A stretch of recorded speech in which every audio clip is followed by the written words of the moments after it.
Bir sıra xəstəlikləri olan vətəndaşlara dövlət tərəfindən ödənişsiz dərmanlar verilir. Apteklərdə də bəzi dərman vasitələri vətəndaşlara pulsuz təqdim olunur.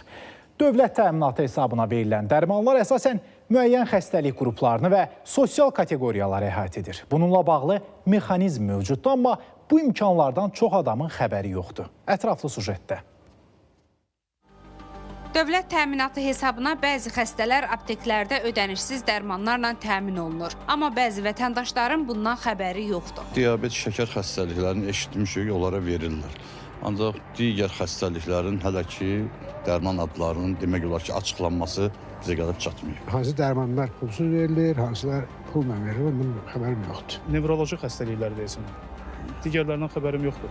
Kimlərin bu hüquqdan yararlana bildiyi, dərmanların hansı əsaslarla və necə təqdim edildiyi, eləcə də prosesin hansı qaydalarla tənzimləndiyi isə cəmiyyətdə təbii ki, tez-tez müzakirə olunan və maraq doğuran məsələlər sırasındadır. Amma məsələdən xəbəri olub, dövlətin onlar üçün yaratdığı bu imkanlardan yararlanan vətəndaşlar da var. Ayda bir dəfə gəlir həkim qəbuluna resept yazır, onun əsasında da alırıq. İnsülin almağa gəlmişəm, bir də tabletka almağa gəlmişəm. Leykoz xəstəsiyəm. 2014-cü ilin may ayından və o xəstəxanadan mənə ilk dəfədən 3000-lik dərman, ondan sonra 11.000-lik dərman, indi də bəlkə də 4-5 ildir 27.000 evroluq hər ay dərman verirlər. Xatırladaq ki, ödənişsiz dərmanlar yalnız təbibin tabeliyində olan xəstəxana və poliklinikalarda verilir. Vətəndaş yaxınlaşır qeydiyyatı üzrə tibb müəssisəsinə, ixtisaslı həkimə.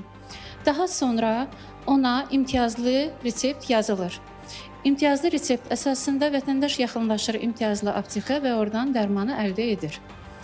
Belə bir apteklərdən biri də dünəndən artıq 38 saylı şəhər poliklinikasında fəaliyyətə başlayıb. İmtiyazlı siyahıya daxil olan xəstələr, bu nevroloji xəstələrdə ola bilər, onkolojida, endokrinolojida, terapevtikdə. Əlilliyi olan şəxslər üçün ambulator şəraitdə istifadə olunan əsas vacib dərman vasitələri, eləcə də müalicə profilaktika müəssisələrində stasionar şəraitdə müalicə alan xəstələrə və həmçinin müvafiq dövlət proqramlarında göstərilən xəstəliklərdən əziyyət çəkən xəstələr, hansı ki bunlara şəkərli diabet, vərəm, xroniki böyrək çatışmazlığı, insan immun çatışmazlığı virusu, dağınıq skleroz və s. aiddir. Onlara verilməsi nəzərdə tutulan dərman vasitələrinin siyahılarına daxil olan dərman vasitələri əhaliyə pulsuz verilir. Analitik ekspertiza mərkəzindən o da bildirildi ki, vətəndaşlar aptek təşkilatlarında qanunsuz fəaliyyətlə və şübhəli hallarla rastlaşdıqda mərkəzə məlumat verə bilərlər. Turanət Ağızzadə, Pərviz Əliyev, ATV Xəbər.